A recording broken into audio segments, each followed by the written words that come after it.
गुलाब नगर के घने जंगल में गरीब टुनटुनी चिड़िया रहती थी। टुनटुनी चिड़िया के पास कोई घोंसला नहीं था। वह हर रोज अलग अलग पेड़ पर जाकर वहां रात बिताती थी। बेचारी टुनटुनी। मुझे हर रोज अलग अलग पेड़ पर जाकर रात बितानी पड़ती है। क्या कभी ऐसा दिन आएगा जिस दिन मेरा खुद का घोंसला होगा? अगले दिन मानो टुनटुनी चिड़िया का सपना पूरा हो गया हो। उसे एक खोखले पेड़ के अंदर टूटा फूटा घोंसला दिखाई देता है। टुनटुनी चिड़िया थोड़ी देर इधर उधर देखती है कि कोई आ तो नहीं रहा है। फिर वह बोल पड़ती है, लगता है इस घोंसले में कोई नहीं रह रहा है। वैसे भी यह घोंसला बहुत पुराना हो गया है। बहुत देर तक उस घोंसले में कोई पक्षी नहीं आता है तो टुनटुनी चिड़िया वहां रहने लग जाती है। लेकिन कुछ ही समय बाद वहां लूसी कबूतरी आ जाती है। अरे ओ गरीब चिड़िया, तुम यहाँ आकर कैसे रहने लगी? यह मेरा घोंसला है। मैं यहाँ 1 साल पहले रहती थी, लेकिन अब मेरी शादी हो गई है तो मैं ऊंचे पेड़ के ऊंचे घोंसले में रहती हूँ और तुम्हें यहाँ रहना है तो किराया देना होगा। मुझे माफ कर दीजिए, मेरे पास फूटी कौड़ी भी नहीं है। मैं आपको किराया कैसे दूं? उतने में ही वहां तुरंत सुंदरी कौवी आ जाती है। तुम दोनों यहाँ क्या कर रहे हो? यह मेरा घोंसला है। मैं यहाँ पिछले 6 महीने से रह रही हूँ। मैं कल अपने भाई कालू कौवे से मिलने शहरी जंगल गई थी, तो तुम लोगों ने इसे खाली समझकर इस पे कब्जा कर लिया। अरे ओ सुंदरी कौवी, यह घोंसला मेरा है। तुम्हें अभी यहाँ रहना है तो पिछले 6 महीने का किराया देना पड़ेगा। लूसी कबूतरी और सुंदरी कौवी घोंसले के लिए लड़ने लगती हैं। टुनटुनी चिड़िया पास की डाल पर बैठकर झगड़ा खत्म होने का इंतजार करती है। सुंदरी, अब हमारा झगड़ा जंगल का बागड़ बिल्ला, जो कि अब साधु बन गया है, वही सुलझा सकता है। चलो बागड़ बिल्ले के पास। ओहो, नकली साधु बने मुझे कितने दिन हो गए हैं। जंगल के पक्षियों को तो अब विश्वास हो जाना चाहिए कि मैं शाकाहारी हो चुका हूँ। इसी बहाने से कोई पक्षी मेरे पास आए तो मैं उसे तुरंत खा लूं। तुरंत वहां लूसी कबूतरी और सुंदरी कौवी आ जाते हैं। उनके पीछे पीछे टुनटुनी चिड़िया भी वहां आ जाती है। देखिए बिल्ला महाराज, मैं जिस घोंसले में 1 साल पहले रहती थी, वहाँ यह सुंदरी कौवी पिछले 6 महीने से बिना किराया दिए रह रही है। यहाँ झूठ बोल रही है बिल्ला जी। जब मैं उस घोंसले में आई तो वहाँ कोई भी नहीं था। मुझे माफ कीजिएगा, मुझे थोड़ा धीमा सुनाई देता है। थोड़ा पास आकर के मुझे अपना मामला बताइए। जैसे ही लूसी कबूतरी और सुंदरी कौवी बागड़ बिल्ले के थोड़े पास आते हैं, बागड़ बिल्ला उन्हें तुरंत पकड़कर खा जाता है। टुनटुनी चिड़िया वहां से उड़कर भाग जाती है और उस घोंसले में आकर खुशी खुशी रहने लगती है। इस कहानी से हमें यह शिक्षा मिलती है कि 2 लोगों के झगड़े से हमेशा तीसरे को फायदा होता है। इसीलिए झगड़ा करना बहुत बुरी बात है।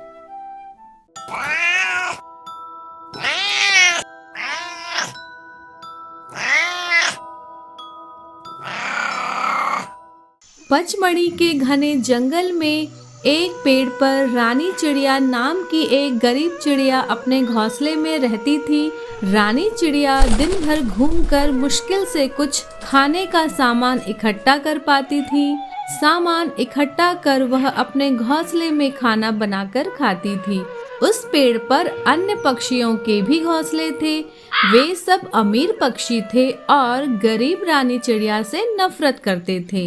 इस पेड़ पर हम अमीर पक्षियों के बीच यह फटीचर रानी चिड़िया क्या कर रही है? मैंने तो कितनी बार कहा है कि क्यों न हम एक मीटिंग बुलाकर इस गरीब और फटीचर चिड़िया को यहाँ से बाहर निकाल फेंके।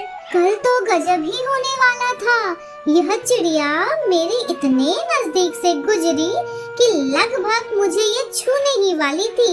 वह तो अच्छा हुआ मैं तुरंत वहाँ से हटकर उड़ने लग गई, वरना मैं तो गंदी हो जाती। रानी चिड़िया इन सब की बातें सुन रही थी। मैं गरीब हूँ, लेकिन हूँ तो आप लोगों के जैसी ही ना। इस प्रकार की बातें सुनकर मुझे बहुत दुख हो रहा है। यदि आप सबको मेरे यहाँ रहने से इतनी समस्या है तो मैं यहाँ से चली जाती हूँ। रानी चिड़िया दुखी होकर वहाँ से चली जाती है। अगले ही दिन बागड़ बिल्ला उस पेड़ के पास आ जाता है और मौका देखकर पिंकी चिड़िया पर हमला करता है। लेकिन पिंकी चिड़िया की जान बाल बाल बचती है और वह अपने घोंसले में जाकर छुप जाती है। पेड़ के सारे पक्षी डर जाते हैं और अपने अपने घोंसले में छुप जाते हैं। इस पेड़ पर तो इतने पक्षी हैं कि आराम से 1 महीना यहाँ कट जाएगा। यहाँ तो नाश्ते, लंच और डिनर की व्यवस्था है। मजा आ जाएगा। हा हा हा। सारे पक्षियों को यह समझ नहीं आ रहा होता है कि अब वो क्या करें। बेचारे बिल्ले के डर से वे अपने घोंसले के बाहर भी नहीं निकल पा रहे थे। इधर रानी चिड़िया मीरा मोर के घोंसले आकर, मोर जी, मैंने 4 दिनों से कुछ नहीं खाया है। क्या आप मुझे कुछ खाने का दे सकते हैं? देखो चिड़िया, खाना तो मैं तुम्हें जरूर दे सकता हूँ, लेकिन बदले में तुम्हें मेरा एक काम करना होगा। कौन सा काम?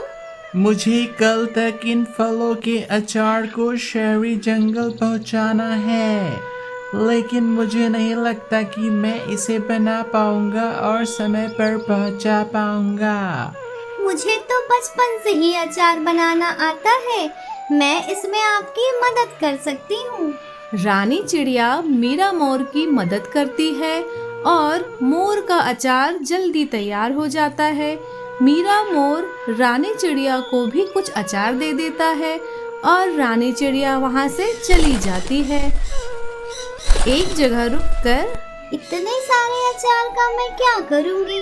मैं अपने पुराने घोंसले वाले पेड़ पर जाकर अपने पड़ोसियों को क्यों नहीं अचार दे दूँ? ऐसा सोचकर रानी चिड़िया अपने पुराने घोंसले चली जाती है। वहां पहुंचकर उसका सामना बागड़ बिल्ले से होता है। लेकिन जैसे ही बागड़ बिल्ला रानी चिड़िया के सामने आता है, उसे अचार की तेज सुगंध आती है।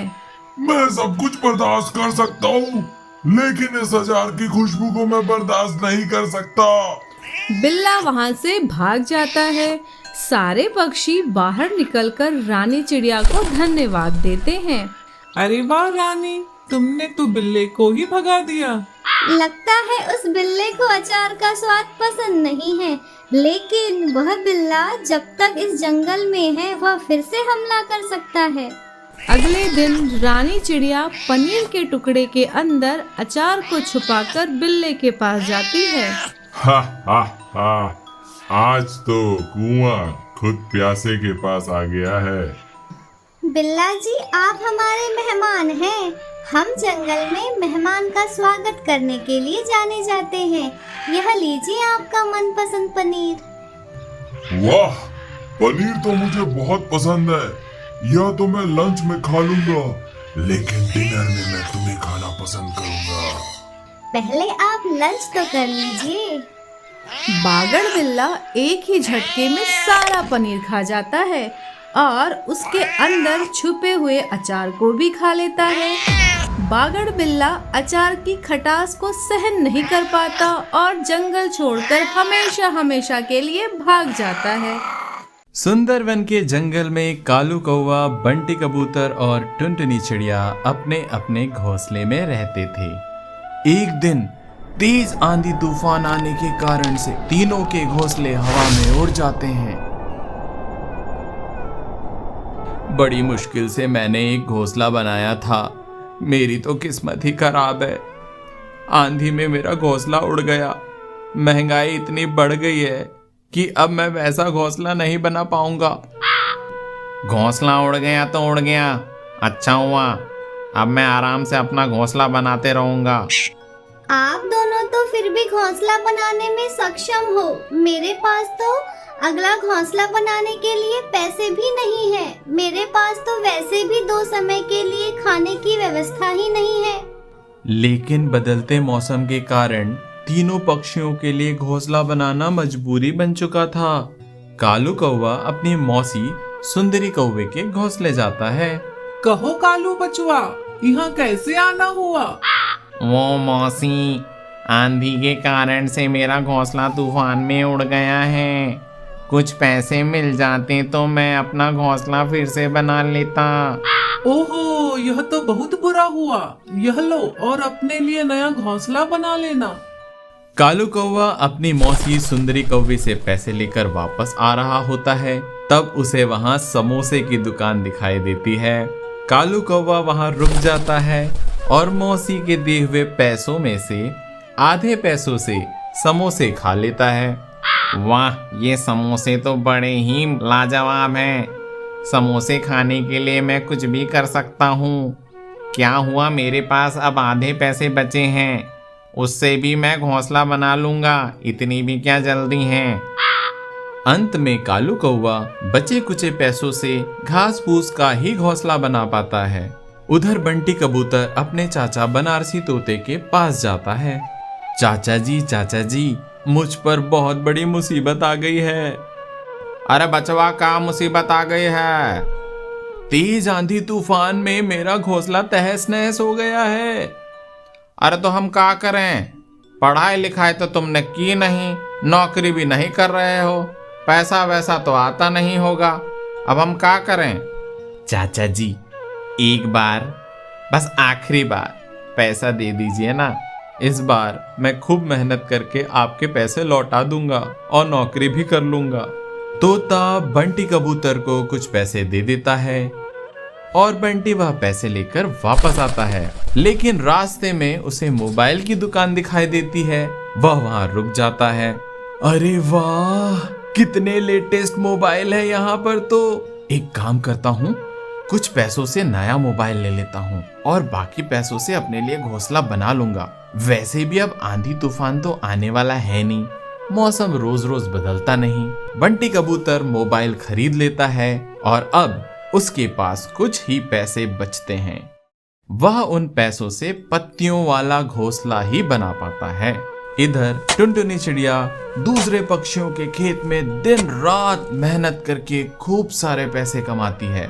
इस बार इन पैसों से मैं ऐसा घोंसला बनाऊंगी जो आंधी तूफान में भी कभी नहीं उड़ पाएगा। टुनटुनी चिड़िया दिन रात मेहनत करके अपने लिए बांस का घर बनाती है और उस बांस के घर को पेड़ पर कील से ठोक ठोक कर मजबूत बना देती है। कालू कौवा और बंटी कबूतर उसे दूर से देखकर हंसते हैं। यह चिड़िया भी बड़ी बेवकूफ निकली। जरा से आंधी तूफान आने पर इतनी मेहनत करके घोंसला बना रही हैं। यह नहीं कि बसंत का मौसम आ गया है, मौसम के मजे लें। अरे कालू भाई, उस चिड़िया को छोड़ो। यह देखो मोबाइल में कितनी अच्छी अच्छी पिक्चर आ रही है। चलो नई नई पिक्चर देखते हैं। कुछ देर में टुनटुनी चिड़िया का बांस का घर तैयार हो जाता है। अचानक जंगल में बागड़ बिल्ला आ जाता है और वह तुरंत पेड़ पर चढ़कर बंटी कबूतर और कालू कौवे के घोंसले को तहस नहस कर देता है और दोनों पर झपट्टा मारकर हमला करता है। हमले से बाल बाल बचकर बंटी कबूतर और कालू कौवा भागने की कोशिश करते हैं। जल्दी जल्दी आप दोनों मेरे बांस के घर में आ जाओ। बंटी कबूतर और कालू कौवा जल्दी से टुनटुनी चिड़िया के बांस के घर पर आकर छुप जाते हैं। बागड़ बिल्ला बांस के घर को तोड़ने की बहुत कोशिश करता है, लेकिन अंत में हार मानकर वहां से चला जाता है। इस प्रकार टुनटुनी चिड़िया के बांस के घर ने उन तीनों पक्षियों की बागड़ बिल्ले से जान बचाई और उन्होंने यह शिक्षा ली कि मुसीबत कभी भी आ सकती है, हमेशा मुसीबत के लिए तैयार रहना चाहिए।